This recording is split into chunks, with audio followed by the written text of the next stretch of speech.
Ako din si Joshua Liagas, 23 years old. Puyo karon sa Xavier Cavite, Lumbia. Sila Joshua usa sa mga pamilya nga nawadan og balay tungod sa sendong ug na-relocate diri sa Xavier Ecoville. Isip eldest nga anak, sayo siya nakabati og bug-at nga responsibilidad para sa iyang pamilya. Napaundang ikog eskwela to, first year college sa USTP ko ato. Nakaundang kog eskwela kay mo tong panahon nga nagdaot ang mama tapos na-hospitalize siya tapos kailangan siya ma-undergo og operation. So as the eldest, ako ra po'y makatabang sa akong papa nga time. Kay akong manghud, wala po ang manghud ato ni napod siya kagalingon nga kwan. So ako rin nabilin din sa balay nga mga saligan yung pagkuan ning pagatiman. So kuan po to during COVID po to. So lisod kayo maglakaw gawas-gawas, kay kuan nadlok ta nga may kuan lagi. Gamay ubo lang gani. Kuan na kaning lingiyo na sa tanan. So mo to nag-decide ko nga mag-stop lang sa para mo tabang sa akong papang bantay sa mama.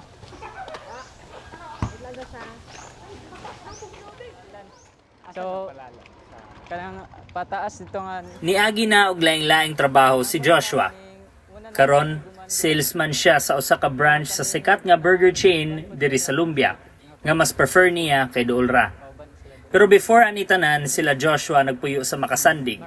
Siya, usa pa ka estudyante ug wala nagdahom nga usa ka gabii ilang balay og sitwasyon mausab.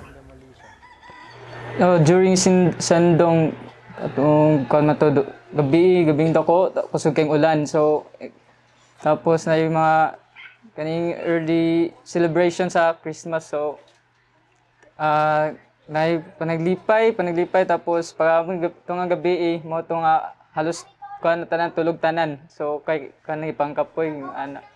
So kusog kayong ulan tapos mo to kaning nakurat na lang mi kay taas sa kayong tubig. Gani kay dagan na kami nadunggan nga mga syagit sa gawas at kapangayog tabang ana. So mo to na nakamata mi. We had our Christmas party and ako ang MC that time. So one of the ulahin ng uli kay MC ba ka, so ulahi gid ka makauli. During that time pag uli na ako, nakita na gid ako ang suba mga around 11 man siguro to. Nakita na gid ako ang suba diri sa Carmen Bridge. Nga dako na gid siya. So grabing tawag na ako sa akong parents, akong mga anak. Kay nami sa Akasya nagpuyo, pinakatumoy sa Akasya. Grabing tawag na ako sa ila, wa gyud sila kamata maski kaisa, maski wa gyud nakatubag. Until nakasulod nami, wala ko'y idea nga nagdako na dekeng suba. Nga nigawas na gid siya sa. So that time giuna paghatod ako mga kauban, ulahi na ko giabot, ulahi ko gihatod sa Akasya. Niagi mig makanhan. Pag agi na makanhan, before mi nakaabot sa Akasya, natabo na namo, nanami natabo nga mga tao nga wala na yung mga sanilas. And then unahan pag yung nakurat nami, unahan pag yung hapit na unta sa amo, natabo na din namo ang tubig. Libo-libo nga pamilya ang napugos nga biyaan ang ilahang mga balay. Walay nag-expect, walay nakaandam. Ang mga eskwelahan nahimong evacuation centers. Ang uban nagtapok sa gagmay kaayong mga space, kulang sa basic necessities o kulang sa privacy. Ato nga time, wala pa siya masudlan ang mga victim sa sendong. So ang nahitabo adto, if I can remember it right, ang IOM, so sila gid una ang nag-assist sa ato, they provided tents. So kami na-assign mi si Ma'am Jing, ako, it's a team of 8 persons nga gi-assign dito gyud sa area sa specifically sa Kalaanan. Dito gid nagtapok tanan halos ang mga displaced person from evacuation center sa mga schools nato. Gi-transfer sila dito. Dito na sila nagpuyo dayon sa mga tents provided by IOM. Napay lain companies nag-provide po og mga tents. So temporary shelters lang yun sa ang atong na-offer since absent pa ang atong housing units. Kay open pa man ang atong mga yuta dito, wala pa may mga balay. So pag-stay na mo to sa mga Makabalan Elementary School, kuan yun, lisod ang kuan kay syempre ni marag na sanay mi nga nay kuan yun bubong at tarong nga makuan mapahulayan. Tapos lisod jud pod kay wala gid mi ato tanan. Wala tanan kay bisag sinina gay namo ato nga time. Tapos kuan asal lang gid magsalig na lang gid mi sa unsay maitunol sama sa gobyerno ato nga time. Unsa ka kuan ani? Grade. Grade 4. Paghuman sa relocation o temporary shelter, matod sa Xavier News, kapin sa 500 ka pamilya ang gibalhin sa Xavier Ecoville. Para kang Joshua, dili sayo ng pag-adjust. Lisod ang dalan, mahal ang pliti, walay kaugalingong service para sa trabaho. Kung ang panginabuhi na apa sa ubos, layo kayo sa ilang gipuy-an. Dili daw na ilang yuta daw diya sa pagkadungog nako. Bisag kapoy ug lisod, napugos sila mag-adjust. Kay kinahanglan ang kinabuhi magpadayon gyapon. O sa pag-transfer na mo diri sa diri na gid sa panimalay gid na mo karon puy-an mo. So far naka-adjust ra pod and thankful pod enough kay dagan pod kaning isa pa ka factor nga nakapa-stable sa mo diri kaning gid kaning church gid pa namo. Isa ang simbahan sa nahimong sandigan sa pamilya Liagas. Para kang Joshua, ang Baptist Church nahimong ikaduhang pundasyon sa ilang kinabuhi. Interview mo kandente? Interview. Nag-interview mo ba? Sa church. Sama ni temporary na mga tigumanan gid namo diri. Kani nga building. Amazing Grace Baptist Church. Dili lang espirituhanong giya, kundi usa ka komunidad nga maminaw, mutabang ug mupadayon uban nila.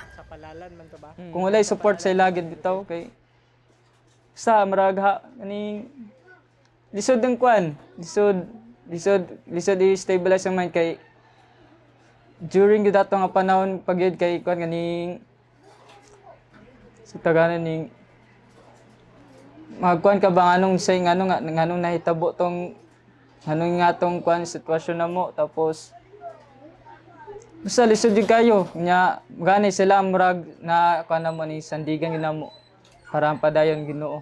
Guidance na sa church napa ba kay madumduman nga natabang nila sa inyo na sa inyo? Oh, dako jud kay sa panahon jud nga kuan ning especially tong mga panahon nga nagdaot mi dagan kay nagdaot sa mo akong papa na hospitalized. Ako manghod, karang wala na siya karon pero kaning isa pod ang church nga nitabang gid pod suporta ning sa financial man aspect ug kuan sa mga pagkaon kanang kuan gid nga dili gid mo enough bitaw nga kuan sa mo kaugalingon so sila pod ang nakuan ning tabang gid especially more kuan gid ning kaning sa kuan gid ba ning kaning dili lang sa physical nga aspect. Kuan po. Katong time nga ingon ni mga nagdaot mo mga time to atong after to sa sendong. Oh, pag umana sa sendong. Sa sunod-sunod mo nagdaot atong time. Namoy ko itong I don't know kung kadumdum pa atong manghod na ko isa nga paning na siya inborn nga kuan congenital heart disease. So frequently gid siya nga makakuan gid ato sa Kanjod Hospital. So mga pila ka kuan balik ta po dito ana. Pwede ra daw. Dito siya nag-alagad sa praise and worship, fellowship o pagwali. Sa iyang pag-apil sa church community sa Ecoville, gibati niya nga dili siya nag-inusara sa iyang panaw. Sir Masir gapon sa una ni matumi dito aminaw sermon, praise and worship, and kuan din pod ni pag-fellowship pod kuan din napod may mga kuan pod ni mga buluhaton sa church kani mag street outreach mi ning mga kuan din ning mga tag mga kanto ni gospel tracts. So mo pa isa sa mga buhaton gid namo.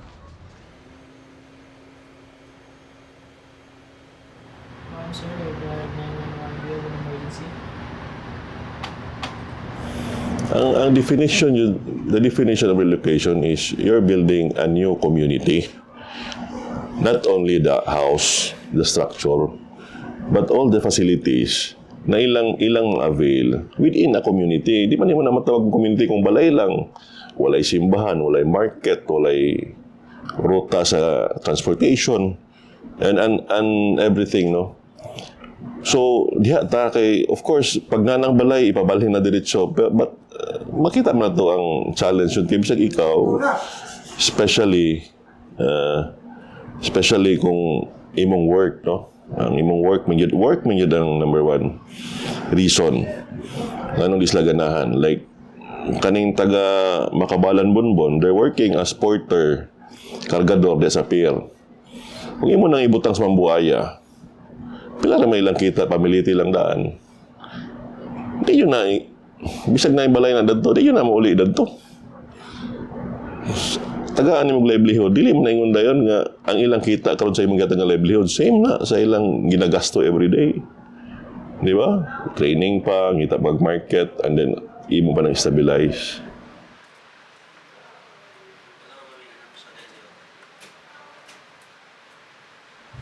For us, to solve that problem, siguro, usa naman ang ginahinayan karon sa atong government, na kung maghimo tag relocation, it should be within kung asa sila, taga-asa sila. Like for example, kung diha sa Bonbon, makita nyo tag space sa Bonbon, ang matukuran na to, high-rise na ta, dilin ta katong pa lateral nga development, vertical na tong development, no?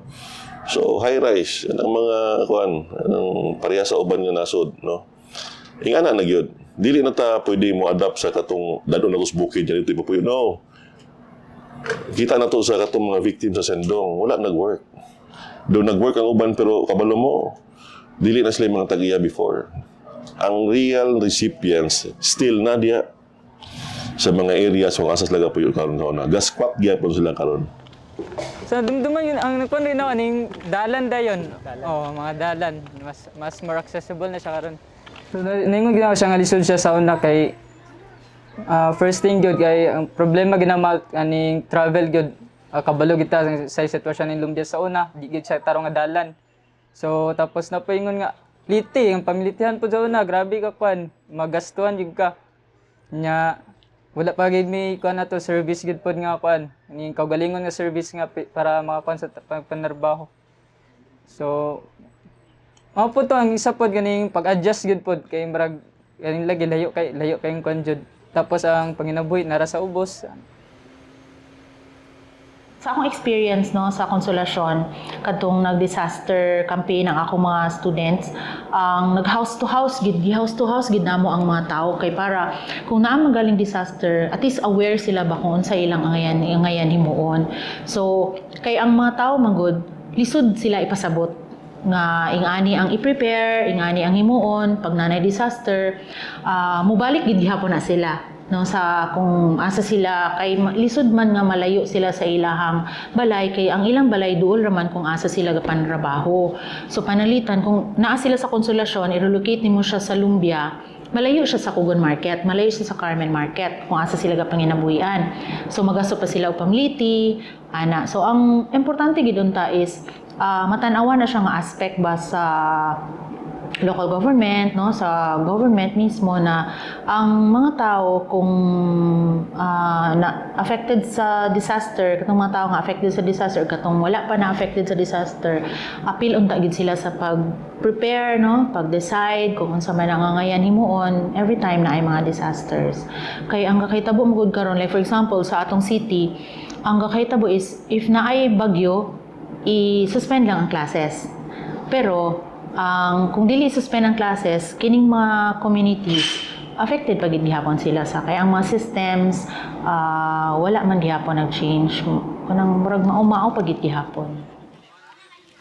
Ang istorya ni Joshua ug sa ubang survivors dili lang personal, kini konektado sa mas dako nga sistema. That's number one ang kaning atong frame sidor niya, no? Flood risk mitigation project from JICA. We're very grateful yun.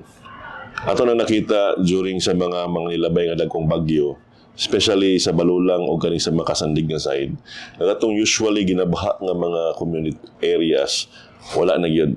Wajud ta naigo, wajud sila nakakuha na. So, na nato nakita nga effective kayo. But sa akong giingon, we have 7. Dapat ay 7 ka suba. So, muna nga kita yun ga beg yung kuan yung projects from the national government. Kaya di man po makaya ni city ang kaning mga klase nga mga infra, no. Kung ang pondo para sa disaster preparedness and recovery dili magamit sa insakto, ang apektado dili lang numero, kundi kinabuhi. Of course, maulit kita kay pila lang na sila ka mga tao ang nalipay tungod sa ilang mga corruption, pero unsa kadaghan nga mga Filipino ang maapektahan tungod anang ilang ipangbuhat. Ang kasuko, dapat nimo siya nasuko ka nga dunay pagtawag, no, sa gobyerno na kailangan ang mga systems maplastar, no, kinahanglan ang mga nangasadaan magtubag sa ilang sala. And then kinahanglan nga kung magsuko ko about what is going on, kinahanglan ko mo engage sa government. Dili ko pwede nga magsuko lang, awayan ako sila nga dapat ibalik ang kwarta ana-ana. Kay daghan na magid kayo ang nahitabo, daghan na kaayo ang nangawala. Pero daghan pagid kaayo gihapon ang mga tao affected because of sa nangahitabo. Isip isa ka survivor sa sendong, syempre makuan jud ning sakit sa dugan ba nga nanon nga kwarta man na sa tao nga nang dili man ikuan jud kaning ilamang ang kunon nga nang ilamang kaning kuan sa ilang kaugalingon dagan kay ga ka yung tato nga kamatay tungod sa ilang ipambuhat tungod sa ilang greed bitaw. So kuan gyud ini untay kuan lang po na nila dili man na ingon nga para po na sa tanan gyud pod, dili man na ingon nga para gid ila sa ilahan lang. So mo nang sakit kay sa kuan ba nga kaning magi pa lugar kag magi pa kag mabaan ka para lang maplastar gid ka. Ang recovery dili lang mahuman sa relief goods o relocation. Sila Joshua naabtan og halos usa ka dekada hangtod nakaingon sila nga stabilized na ilang mga kinabuhi. Pero unsa kaha ang sitwasyon sa uban? Sa uban nga hangtod karon biktima gyapon sa dili insakto nga binuhatan. Fortunate may kay gisalo mi sa Savior nga kwan diri. Mo ni nakabalay mi diri. How about tong uban bi nga kwan kaning hasa lang gid sa gobyerno bitaw nya wala nya kaning hasa lang sa gobyerno nya dili pa gid yatag sila pag gid tagaan lang kag mga substandard pag gid nga kwan kumpanya malay. So kwan gid kaning mais gud panginawa ning sa unahan dia nga kwan subdivision dia unahan. Di na ako i-mention sa ngalan dia pero wala na pa yung muslan ba kay wag na yung wala pa gay tao naguba na mga kwan subdivision sayang kayo. Nya kuan din sa dunggan lang nako nagabayad pag na sila diya. Gobyerno na gid ha. Pero bayaran pagapon nila. Sa matag ulan nga mubundak ug sa matag suba nga mosaka, dunay isa ka pangutana nga gapabilin. Can we say that the city and its people are under safe hands? Ug kung mausab na pod ang naitabo sa una, kinsa nasad ang magbayad?